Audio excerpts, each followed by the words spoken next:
Josh and Rory are best friends and work together as lifeguards on a beautiful Australian beach. But beyond their professional bond, they have a deeper connection. Tina. She is Rory's sister and is soon to marry Josh. Rory takes over the routine buoy check, unaware that this simple task will be his last. As Rory swims toward the buoy, a nearby swimmer is suddenly yanked underwater. Another lifeguard spots what caused it. Panic erupts as the shark alarm blares across the beach. Josh, realizing Rory is right in the danger zone, grabs a jet ski and speeds toward him, yelling warnings, but the sound of the waves drowns him out. Just as Josh reaches him, the water behind Rory explodes. A monstrous great white shark launches him into the air, clamping down with a sickening crunch. As Josh desperately tries to pull his best friend onto the jet ski, but Rory is already gone, ripped apart right before his eyes. As time goes by, the tragedy leaves Josh broken. He is no longer a lifeguard, and his engagement with Tina has crumbled. His home is filled with reminders of his past. Wedding photos he never got to celebrate, his discarded ring, and news clippings of Rory's death. As he heads to work at a local supermarket, strange omens appear. A neighbor's dog howling non-stop, birds fleeing inland in droves, and a crow nearly flying into his face. Anyone familiar with the coast knows what this means. A tsunami is coming.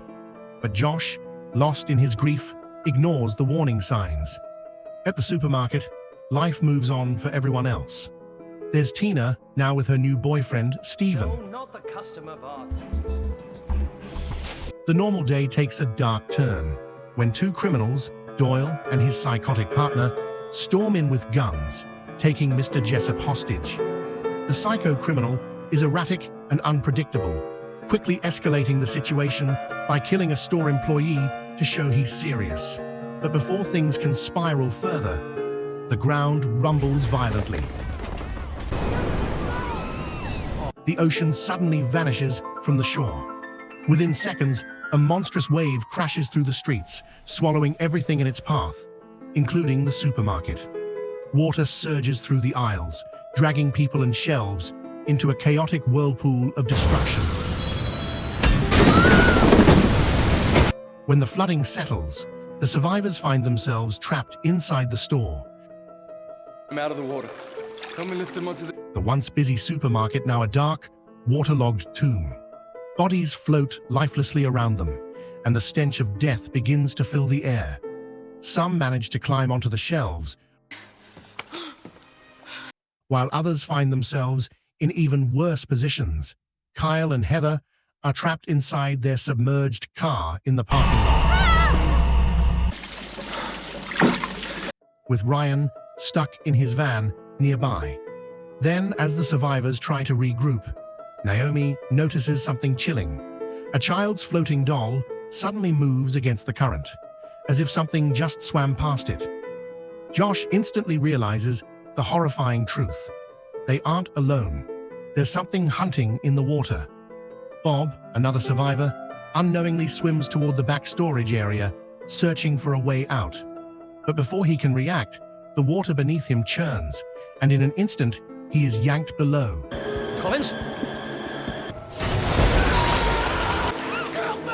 Please help me! Jaime grabs his arm, trying to pull him back, but instead of saving him, she is left holding only his severed limb. A massive great white shark bursts through the surface, its jaws snapping shut, ripping Bob apart.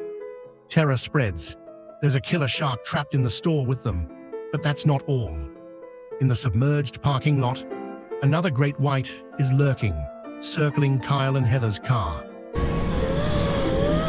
Ryan, desperately searching for survivors, spots Kyle and Heather through the murky water. Inside their car, they argue over a fake designer shoe Kyle gave Heather. But their petty bickering comes to a chilling halt when Heather opens the sunroof, revealing a monstrous shark gliding just above them. Suddenly, it slams into the car, nearly breaking the windows. Realizing they need to get out before the car collapses, Help us do something! Ryan comes up with a desperate plan. He finds a floating corpse, and saws off its arm, using it as bait to lure the shark away.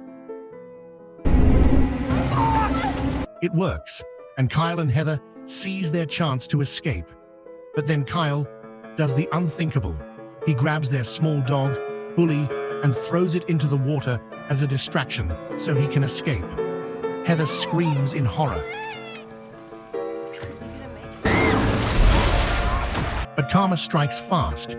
The shark ignores the dog and goes straight for Kyle, tearing him apart in one bite. Inside the supermarket, the survivors know they need to shut off the store's electricity before the exposed wires turn the water into a death trap.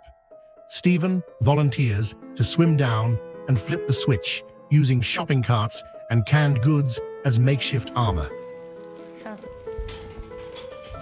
He dives in, face to face with the shark, but his metal protection holds. He successfully turns off the power, but then his air supply runs out. As he tries to swim up, he drowns, his body floating lifelessly in the water.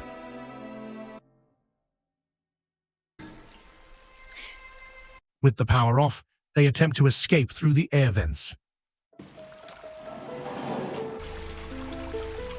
Mr. Jessup climbs first, but is swarmed by crabs nesting inside.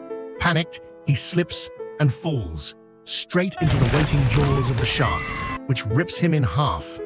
Doyle, using his criminal ingenuity, builds a harpoon, using a butcher's hook to trap the shark. But the second burglar, the psychopath, snaps.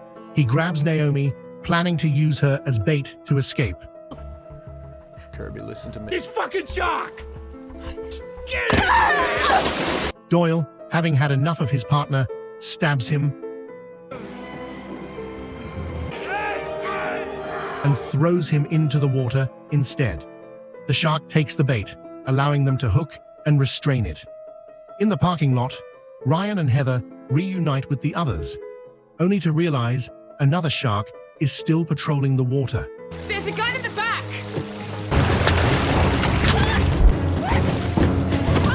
Josh and Jaime arm themselves. As the shark charges, Josh leaps into the air, firing a slow-motion shotgun blast that obliterates its head. But the exit is still blocked. Doyle rigs a steel cable to cause an explosion.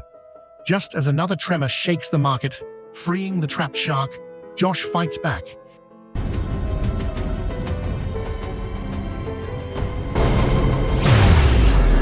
He stabs it with the stun gun, electrocuting the beast. Doyle detonates the explosion, clearing the way out. As the survivors emerge into the devastated city, relief washes over them until they see it. The nightmare isn't over. So, what did you think of this movie? Leave a comment below and kindly like and subscribe for more recaps. See you next time.